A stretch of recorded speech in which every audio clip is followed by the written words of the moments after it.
السلام علیکم ورحمۃ اللہ وبرکاتہ۔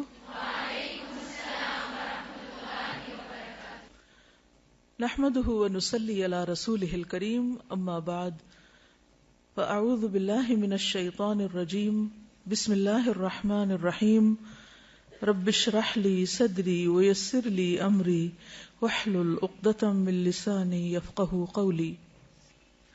ماہ سفر اور توہمات۔ سفر کا مہینہ، سفر قمری کیلنڈر کا یعنی چاند کا دوسرا مہینہ ہے، جس کے حوالے سے لوگوں میں بہت سی غلط فہمیاں پائی جاتی ہیں۔ ایک طرف اس کے ساتھ بہت سی توہمات اور بدشگونیاں وابستہ کر لی گئی ہیں، اور دوسری طرف ان کے خود ساختہ حل بھی تلاش کر لیے گئے ہیں۔ مثلاً اس مہینے میں شادی نہ کرنا، چنے ابال کر محلے میں بانٹنا کہ ہماری بلائیں دوسروں کی طرف چلی جائیں، آٹے کی 365 گولیاں بنا کر تالابوں میں ڈالنا تاکہ بلائیں ٹل جائیں اور رزق میں ترقی ہو، 311 یا زیادہ بار سورۃ مزمل کا پڑھنا، اس مہینے کو مردوں پہ بھاری سمجھنا، اور اس کی 13 تاریخ کو منحوس سمجھنا، جس کو 13 تیزی بھی کہا جاتا ہے۔ لیکن حقیقت یہ ہے کہ ان باتوں کی ہمارے دین میں کوئی حیثیت نہیں، کوئی حقیقت نہیں ہے۔ یہ سب لوگوں کے اپنے ذہن کی خود ساختہ باتیں ہیں۔ انسان کے اصل نفع نقصان کا مالک کون ہے؟ اللہ رب العزت، اور ہمارا اس پر بھرپور یقین ہونا چاہیے۔ لیکن افسوس کی بات یہ کہ شیطان انسان کو ہر زمانے میں حق سے دور لے جاتا رہا، اور اس کو اللہ کے بارے میں، دین کے بارے میں، خود اپنی ذات کے بارے میں، نفع نقصان کے بارے میں شکوک و شبہات میں مبتلا کرتا رہا۔ اس لیے ہم دیکھتے ہیں کہ ہم سے پہلے اہل کتاب کے اندر بھی بہت سی ایسی چیزیں پائی جاتی تھی۔ مثلا قرآن مجید کی ایک آیت ہے سورۃ النساء آیت، جو کتاب کا ایک حصہ دیے گئے، یعنی اہل کتاب کی طرف علم ہونے کے باوجود، کتاب آ جانے کے باوجود ان کے عقائد کس طرح کے ہیں؟ یؤمنون بالجبت والطاغوت۔ وہ جبت یعنی توہمات، سحر، کہانت، جادو، ٹونے ٹوٹکے، بدشگونیاں، بدفالیاں، ان چیزوں پر ایمان رکھتے ہیں۔ والطاغوت، اور طاغوت پر یعنی شیطان پر یا کوئی بھی ایسی قوت جو اللہ کی اطاعت اور عبادت سے روکے، ان چیزوں پر ایمان رکھتے ہیں، ان چیزوں پر اعتماد کرتے ہیں، ان چیزوں کی طرف جاتے ہیں۔ وَيَقُولُونَ لِلَّذِينَ كَفَرُوا، اور وہ لوگ جنہوں نے کفر کیا ان کے بارے میں کہتے ہیں، ہؤلاء، یہ لوگ، اہدی من الذین آمنوا سبیلا، راستے کے اعتبار سے ایمان والوں سے زیادہ ہدایت یافتہ ہیں۔ یعنی اہل کفر کو اہل ایمان کے مقابلے میں زیادہ ہدایت یافتہ سمجھتے ہیں، یعنی جو لوگ جادو اور ٹونے ٹوٹکے کے کاروبار میں ملوث ہیں ان پر زیادہ اعتماد کرتے ہیں بنسبت ان کے کہ جو ایمان لا کر خالص اللہ کی توحید کے دل دادا ہوتے ہیں۔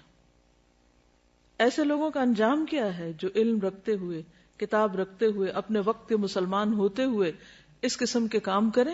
فرمایا اولئک الذین لعنہم اللہ، جو لوگ جبت پر ایمان لائیں اور یہ سب کام کریں، ان لوگوں پر اللہ نے لعنت کی ہے۔ یہ کوئی معمولی بات نہیں ہے۔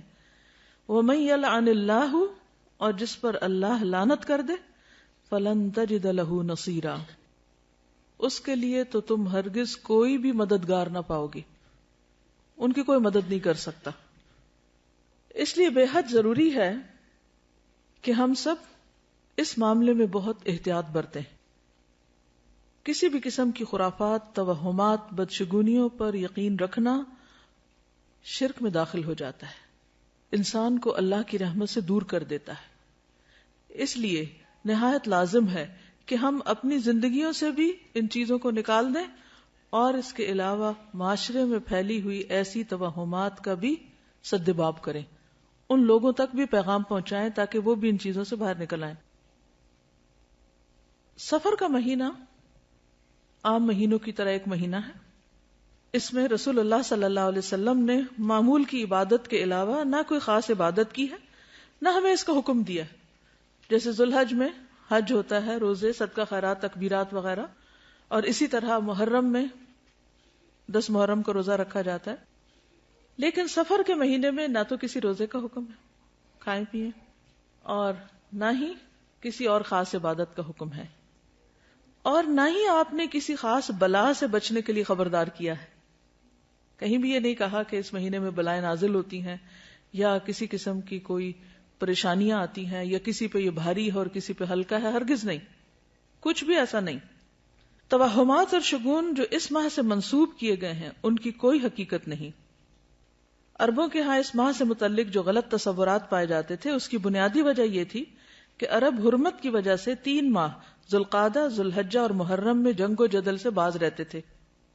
جنگ نہیں کرتے تھے کیونکہ وہ حرام مہینے تھے، اور انتظار کرتے کہ یہ پابندیاں ختم ہو تو وہ نکلیں اور لوٹ مار کریں جو ان کا پیشہ تھا. لہذا سفر شروع ہوتے ہی وہ لوٹ مار، رہزنی اور جنگ و جدل کے ارادے سے جب گھروں سے نکلتے تو ان کے گھر خالی رہ جاتے. یوں عربی میں یہ محاورہ سفر المکانہ، گھر کا خالی ہونا، مشہور ہو گیا. تو اسی سے لفظ صفر بھی ہے. صفر میں کتنے نمبر ہوتے ہیں؟ کچھ بھی نہیں، خالی. ٹھیک ہے. سفرن اور صفرن کے معنی ہے خالی ہونا. جیسے صفر کا ہندسہ عربی میں کہتے ہیں بیت صفر من المتاع، گھر سامان سے خالی ہو گیا یا گھر سامان سے خالی ہے. ہم بھی جب کسی چیز کی بالکل نفی کرتے ہیں تو کیا کہتے ہیں؟ Zero level. تو بس یہی سمجھے کہ سفر اور صفر جو ہے اس میں کسی بھی چیز کے نہ ہونے سے پھر یہ توہمات منسوب کر لیے گئے کہ اس میں کوئی خیر نہیں ہوتی اور مصیبتیں آتی ہیں.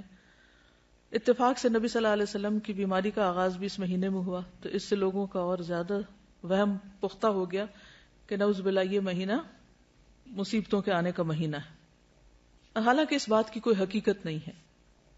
مشہور محدث اور تاریخ دان سخاوی نے اپنی کتاب المشہور فی اسماء الایام والشہور میں ماہ سفر کی یہی وجہ تسمیہ لکھی ہے. عربوں نے جب دیکھا کہ اس مہینے میں لوگ قتل ہوتے ہیں، یعنی زیادہ لوگ، کیونکہ جنگ و جدل ہوتی تھی 3 مہینے کی بریک کے بعد، اور گھر برباد یا خالی ہوتے ہیں، تو انہوں نے اس سے یہ شگون لیا کہ یہ مہینہ ہمارے لیے منحوس ہے، اور گھروں کی بربادی اور ویرانی کی اصل وجہ پہ غور نہ کیا، نہ ہی اپنے عمل کی خرابی کا احساس کیا، نہ لڑائی جھگڑے اور جنگ و جدل سے خود کو باز رکھا، بلکہ اس مہینے کو ہی منحوس ٹھہرا دیا. جبکہ نحوست کے بارے میں قرآن مجید میں ارشاد ہے وَكُلَّ إِنسَانٍ أَلْزَمْنَاهُ طَائِرَهُ فِي عُنُقِهِ وَنُخْرِجُ لَهُ يَوْمَ الْقِيَامَةِ كِتَابًا يَلْقَاهُ مَنشُورًا اقرأ. اور ہر انسان کا شگون ہم نے اس کے گلے میں لٹکا رکھا ہے، اور قیامت کے روز ہم ایک کتاب اس کے لیے نکالیں گے جسے وہ کھلا ہوا پائے گا. پڑھ اپنا نامہ اعمال، آج اپنا حساب لگانے کے لیے تو خود ہی کافی ہے. یہ آیت واضح کرتی ہے کہ انسان کی نحوست کا تعلق اس کے اپنے عمل سے ہے، جبکہ عموماً وہ یہ سمجھتا ہے کہ نحوست کہیں باہر سے آتی ہے. چنانچہ وہ کبھی کسی انسان کو، کبھی کسی جانور کو، کبھی کسی عدد کو اور کبھی کسی مہینے کو منحوس قرار دینے لگتا ہے. عربی میں نحوست کے لیے لفظ طیرہ استعمال ہوتا ہے جو طیرن سے ہے، جس کے معنی ہے پرندہ. عرب چونکہ پرندے کے اڑانے سے فال لیتے تھے، اس لیے طائر بدفالی کے لیے استعمال ہونے لگا، یعنی برا شگون، بیڈ اومن.